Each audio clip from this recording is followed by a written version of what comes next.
Assalamualaikum warahmatullahi wabarakatuh. Gimana kabarnya nih CS? Balik lagi nih dengan Mimin di channel Bang Kobocan.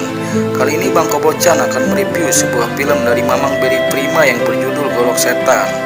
Film ini menceritakan sebuah persaingan antara pendekar golongan putih dan golongan hitam untuk merebutkan dua benda pusaka yang bernama Golok Setan dan Kitab Pendekar Pedang.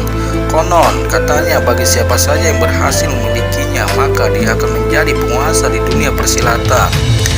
Tak usah berlama-lama, langsung saja kita bahas alur ceritanya. Namun saya ingatkan kembali, jangan lupa untuk subscribe dan nyalakan lonceng notifikasinya biar Mimin semangat untuk selalu berkarya.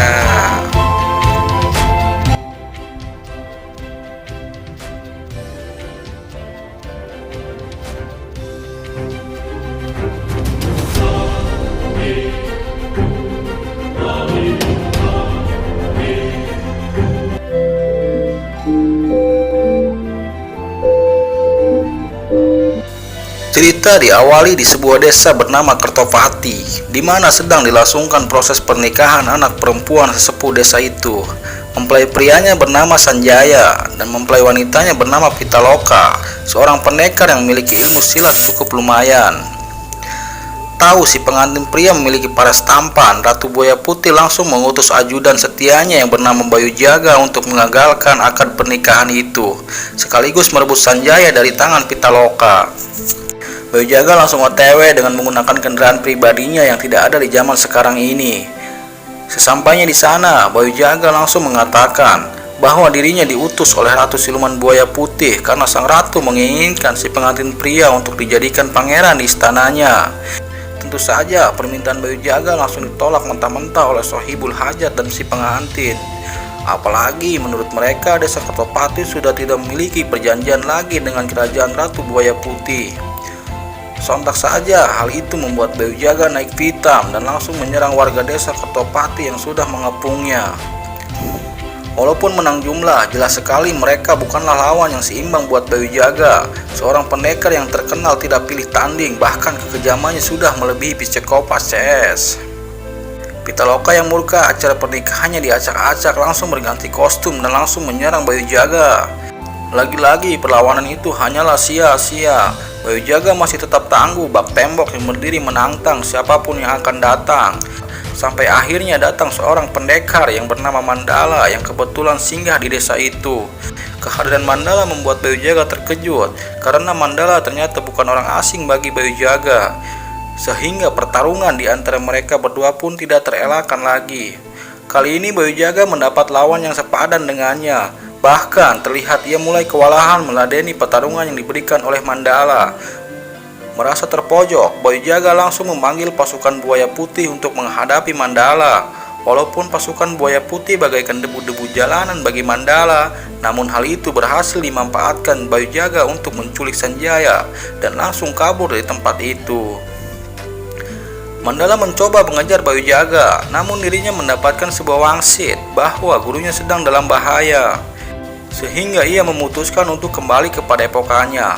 Sesampainya di sana, Mandala menemukan gurunya sudah tidak berdaya akibat serangan dari pendekar golongan hitam. Bahkan, sang guru terkena sebuah ajian dari siluman ular merah dan nyawanya tinggal sebentar lagi. Tidak menginginkan gurunya tewas begitu saja, Mandala langsung pergi untuk mencari obat penawar untuk menyembuhkan luka gurunya. Di tempat yang berbeda, Bayu Jaga sudah tiba di hadapan Ratu Buaya Putih bersama Sanjaya yang sudah direbut dari Pitaloka. Nampak terlihat raut wajah yang senang dari si Ratu Siluman itu. Tidak menunggu waktu lama lagi, seperti biasa si Ratu langsung membuat sebuah ritual di kerajaannya untuk melangsungkan kegiatan seperti di negeri Konoha. Di sisi lain, Mandala sudah kembali ke padepokan dengan membawa obat penawarnya. Sampai akhirnya si kakek tua itu pun berhasil diselamatkan oleh Mandala. Setelah tersadar, kakek tua itu bercerita kepada Mandala bahwa dulu gurunya yang bernama Eyang Jalaksana berhasil menciptakan sebuah benda pusaka yang diberi nama Pedang Setan dan Kitab Ilmu Dewa Pedang. Kedua pusaka tersebut disimpan di sebuah goa yang hanya ia yang mengetahui lokasinya. Hal itulah yang membuat para pendekar golongan hitam menemuinya waktu itu. Karena tidak mau memberitahukan keberadaan peta pusaka itu, golongan hitam pun langsung menyerangnya. Menurutnya akan sangat berbahaya bila pusaka itu jatuh ke pendekar golongan hitam. Akhirnya sang guru memberikan sebuah peta kepada Mandala yang mana peta itu menunjukkan keberadaan pusaka itu tersimpan. Setelah mendapatkan mandat untuk mengambil pusaka tersebut, Mandala langsung pergi untuk mencari keberadaan pusaka itu. Dalam perjalanan, Mandala bertemu kembali dengan Pitaloka, si pengantin yang gagal karena suaminya dirampas oleh si pelakor. Walaupun Mandala sudah menolak untuk diikuti Pitaloka karena misinya sangat berbahaya, akan tetapi Pitaloka berkeras ingin tetap mengikuti Mandala, sekaligus membalaskan dendamnya atas kejadian yang telah menimpanya. Maka mau tidak mau akhirnya Mandala mengizinkan Pitaloka ikut bersamanya. Namun jalan satu-satunya untuk sampai ke tempat pusaka itu disimpan, mereka berdua harus melewati sebuah sungai yang mana sungai itu terdapat sebuah kerajaan siluman buaya putih. Mustahil buat mereka bila harus menyelami sungai itu. Dalam situasi kebingungan, dalam kejauhan terlihat sebuah rakit yang mendekati mereka seakan ingin memberikan tumpangan untuk melewati sungai itu. Di tengah sungai mereka diserang oleh kawanan pasukan buaya putih. Namun bagi Mandala, serangan itu bagaikan butiran debu-debu yang berserakan di atas awan. Satu persatu pasukan siluman buaya putih mampu mereka taklukkan, dan mereka berdua terus melanjutkan perjalanannya untuk mencari pusaka itu. Di sisi lain, rupanya golongan hitam sudah tiba terlebih dahulu di lembah gua pusaka itu. Mereka adalah si nenek cambuk seribu, raja siluman ular merah, pendekar capit terbang, dan Bayu Jaga. Pertemuan mereka kali ini bukanlah untuk bersatu, melainkan bertarung siapa yang pantas untuk mendapatkan benda pusaka itu. Sehingga untuk pertama kalinya pertarungan di antara golongan hitam pun terjadi. Bayu Jaga bertarung melawan siluman ular merah, sementara si nenek cambuk seribu berhadapan dengan pendekar capit terbang.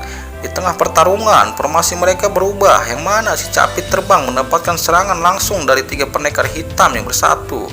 Tanpa butuh waktu yang lama, ketiga pendekar itu langsung menghantarkan si capit terbang menuju ke neraka jahanam. Tidak sampai di situ, pertarungan mereka kembali dilanjutkan. Kali ini si nenek cambuk seribu bersatu dengan siluman ular merah untuk menghadapi Bayu Jaga. Lagi-lagi formasi kembali berubah. Kali ini si nenek cambuk seribu berkhianat menikam si siluman ular merah sampai tewas. Awalnya mereka berdua bersatu untuk mencari keberadaan pusaka itu. Akan tetapi Bayu Jaga langsung menyerang si nenek cambuk seribu itu sampai tewas. Dalam waktu yang bersamaan, Mandala dan Pitaloka pun sudah berhasil tiba di tempat itu. Mandala masuk seorang diri, sedangkan Pitaloka disuruh untuk menunggunya di luar.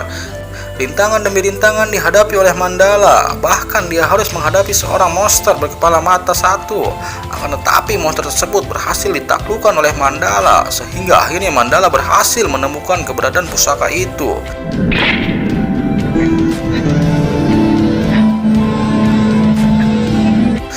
Setelah berhasil mendapatkan pusaka tersebut, Mandala kembali keluar untuk menemui Pitaloka. Namun, alangkah terkejutnya ia ketika mendapati Pitaloka sudah disekap oleh Bayu Jaga. Bayu Jaga mengancam bahwa dirinya akan membunuh Pitaloka jika Mandala tidak mau memberikan benda pusaka itu kepadanya.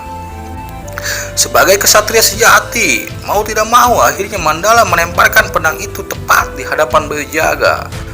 Tapi tidak semudah itu. Belum sempat Bayu Jaga menyentuh golok setan itu, Mandala langsung menghalanginya. Pertarungan di antara saudara seperguruan itu pun akhirnya kembali terjadi untuk kedua kalinya. Terlihat Pitaloka yang masih menyimpan dendam dengan Bayu Jaga mencoba melawannya. Bahkan dia berhasil menusukkan senjatanya ke Bayu Jaga. Namun semua itu tidak berarti bagi apa-apa buat Bayu Jaga. Singkat cerita, akhirnya Mandala berhasil menghantamkan golok setannya tepat ke tubuh Bayu Jaga hingga akhirnya membuatnya terluka. Hal itu membuat Bayu Jaga akhirnya pergi untuk meloloskan diri.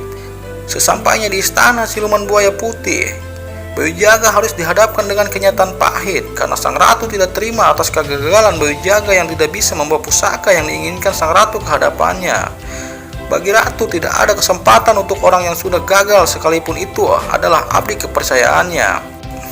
Akhirnya Bayu Jaga menyadari akan semua pengorbanannya selama ini kepada ratu adalah sebuah kebodohan dalam hidupnya. Namun semua itu sudah terlambat karena saat ini Bayu Jaga langsung dieksekusi dengan cara dimasukkan ke dalam panggangan sampai matang dan siap disajikan.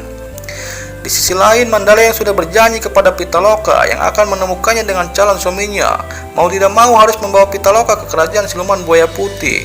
Jalan satu-satunya untuk menuju kerajaan itu, mereka berdua harus menyelam terlebih dahulu hingga ke dasar sungai. Singkat cerita, mereka berdua tiba di istana siluman buaya putih. Sang ratu membiarkan mereka untuk bertemu dengannya. Dan untuk sekian lamanya, akhirnya Pitaloka berhasil bertemu kembali dengan Sanjaya calon suaminya. Pitaloka merasa heran karena Sanjaya sudah tidak mengenalinya, tetapi dirinya berpikir mungkin calon suaminya masih terkena ajian dari si ratu pelakor itu. Hal itu membuat kebencian dan emosi Pitaloka semakin memuncak, sampai akhirnya dia mencoba menyerang sang ratu siluman buaya itu. Namun dengan sigap para penjaga langsung menghalangnya, sehingga terjadilah pertarungan di tempat itu. Mandala tidak diam begitu saja, dirinya ikut bertarung melawan prajurit siluman buaya putih. Terlihat Pitaloka kewalahan meladeni perlawanan musuhnya. Hal itu menyebabkan dirinya tertangkap oleh pasukan siluman buaya putih. Sementara Mandala tambah sadar terkena sihir dari siluman buaya putih, sehingga membuat dirinya harus terperangkap dalam nafsu si ratu bejat tersebut. Di sisi lain, Guru Mandala mendapatkan informasi yang akurat dari Eyang Jalaksana bahwa muridnya kini telah masuk ke dalam perangkap siluman buaya putih. Eyang Jalaksana mengatakan bakal rucak urusannya bila sampai pedang setan dan kitab ilmu Dewa Pedang itu sampai jatuh ke tangan golongan hitam. Sesuai perintah Eyang Jalaksana, akhirnya sang guru mengirimkan sebuah peringatan kepada muridnya untuk segera meninggalkan tempat itu. Setelah diingatkan oleh gurunya, tidak butuh waktu lama, akhirnya Mandala bisa tersadar dan segera merebut golok setannya yang akan dikuasai oleh si ratu bejat itu. Setelah bebas, akhirnya Mandala segera membebaskan Pitaloka. Sesampainya di luar, mereka sudah dikepung oleh penduduk kerajaan siluman buaya putih yang sudah bersiap ingin menangkapnya kembali. Sehingga mau tidak mau, kali ini Mandala dan Pitaloka harus bertarung kembali menghadapi pasukan siluman buaya putih. Singkat cerita, dalam pertarungan itu, Mandala berhasil menumbangkan dan meruntuhkan kerajaan sang ratu buaya putih dengan menggunakan golok setannya.